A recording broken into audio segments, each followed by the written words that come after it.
अजित पवारांच्या अपघाताची सीबीआय चौकशीची मागणी राष्ट्रवादीकडून यापूर्वीच त्या अपघातासंदर्भात माननीय मुख्यमंत्र्यांनी DGCला पत्र देऊन त्या संपूर्ण प्रकारची संपूर्ण चौकशीच्या त्या ठिकाणी विनंती केलेली आहे. मला वाटतं याच्या संदर्भात जे वेगवेगळ्या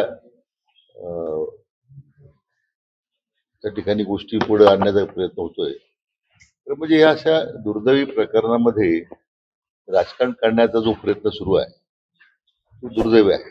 आणि चौकशीमध्ये मोठी राज्यातली दुर्दैवी घटना घडलेली आहे आणि निश्चितच तर सर्वांना दुःख आहे. आणि याच्यामध्ये काही लोक त्याच्यावर त्या दुःखावर दुःखामध्ये आधार देण्यापेक्षा मला वाटतं लोकांचा बुद्धिभेद करण्याचा काही मंडळी प्रयत्न.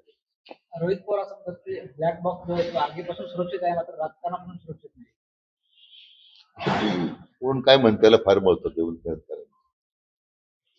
मला वाटतं हा सरणावर पोळी भाजण्याचा प्रकार आहे. आपल्या स्वतःची पोळी भाजण्याचा प्रकार आहे. माझी रोहित पवारांना या निमित्तानं सूचना आहे. त्यांनी आता हे सगळे आरोप करणं असे भानगडी धंदे बंद करावे. त्यांनी आता कुटुंबावर दुःख जागा झालेला आहे. चौकशी शांती जे काही होईल ते पुढे येईलच ना. त्याच्यामध्ये राजकारण कसं करता तुम्ही? हैदराबाद बँकेचा आदेश लागू झाला. मराठवाड्यात रोज 310 करोड वाटप करण्यात आलं. जरांगे पाटलांनी पुन्हा जगापट्टा झाला तर आंदोलनाचा विषय नाही. मी खरं म्हणजे याच्यात माननीय जरांगे पाटलांच्या भावनेचा मी पूर्ण आदर करतो. याच्यात काही सरकारची वेगळी भूमिका नाहीच आहे. खरं आतापर्यंत जर मराठवाड्याचा विचार झाला तर साधारण 1.5 लाखापर्यंतचे दाखले पूर्वीच दिले गेलेले आहेत. आता हैदराबाद गॅजेट लागू झाल्यानंतर जी त्यात वंचित राहिलेली लोक आहेत त्याच्यामध्ये वेळोवेळी त्या संबंधित विभाग आयुक्त जे संभाजीनगर आहेत त्यांना खरं सूचना केलेल्या आहेत. मी सातत्याने त्याचा पाठपुरा करतोय. मला वाटतं तो आकडा थोडा चुकीचा आहे. 300 पेक्षा जास्त दाखले मिळाले आहेत. परंतु त्याला निश्चितच गती देण्याची गरज आहे. काही ठिकाणी अधिकाऱ्यांचं सहकार्य मिळत नाही. काही ठिकाणी जाणीवपूर्वक त्यात जी त्रिसदस्य समिती नेमली त्यामध्ये काही मंडळी सहकार्य करत अशा काही तक्रारी पुढे आलेल्या आहेत. संभाजीनगर विभागाच्या आयुक्तांना सूचना दिलेल्या आहेत आम्ही. शेवटी कालांतरानं जर अधिकाऱ्यांकडून कचोरे होत असेल तर मला वाटतं मग त्या संदर्भात निश्चितपणे आम्हाला विचार करावा लागेल. अंतिम सूचना आता विभाग आयुक्तांना दिलेल्या आहेत. ते असतील, जिल्हाधिकारी असतील, खालची यंत्रणा असेल, त्याच्यामध्ये मात्र मग आम्हाला कठोर पावलं उचलावं लागतं. जरांगे पाटलांनी धनंजय मुंडे यांना इशारा दिलाय. माझ्या दाबीला कोणी 22 प्रकरणं धनंजय मुंडेची माझ्याकडे आहे. तो मान्य जरांगे पाटील साहेबांकडे धनंजय मुंडेंच्या संदर्भात काय प्रकरण आहेत काय नाही त्या व्यक्तिगत वादामध्ये मला जायची इच्छा नाही आहे. तो त्यांच्या स्तरावर त्यांनी त्या संदर्भात काय करायचं, काय आरोप करायचे, त्याच्यात काय खुलासे करायचे त्याचा प्रश्न आहे. मोहन भागवत म्हणतात की भारतातील जे मुसलमान आहेत ते हिंदूच आहेत, आता त्यांची घरवापसी करायला पाहिजे.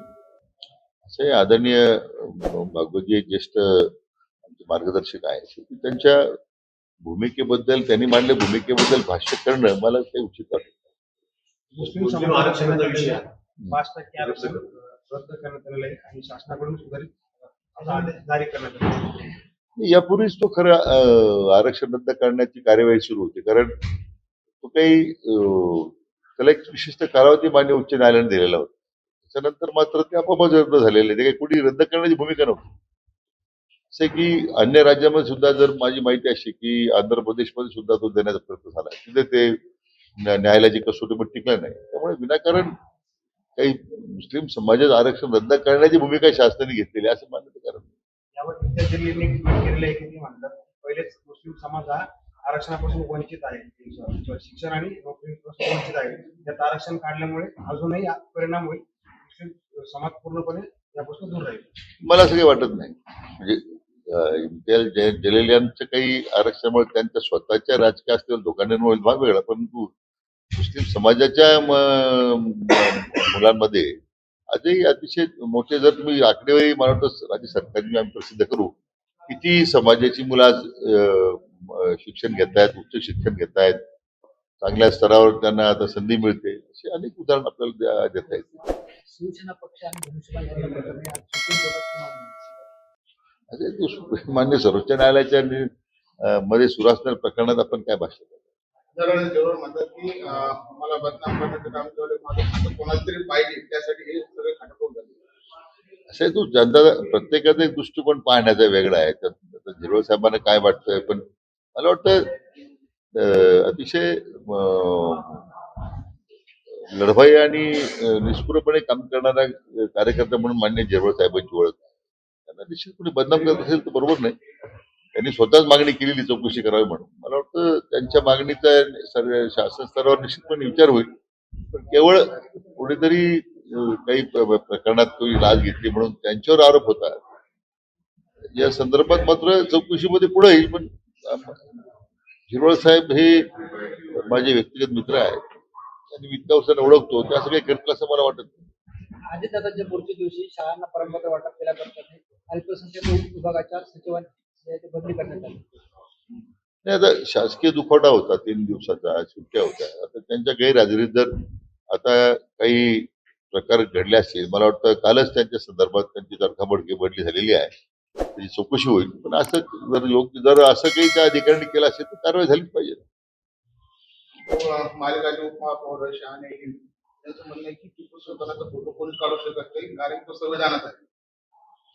असं आहे की जे मुक्तफळ उधळली त्या उपमहापौरानं किंवा प्रदेशाध्यक्ष काँग्रेसच्या, ते सर्व स्तरातून त्याचा निषेध होतो.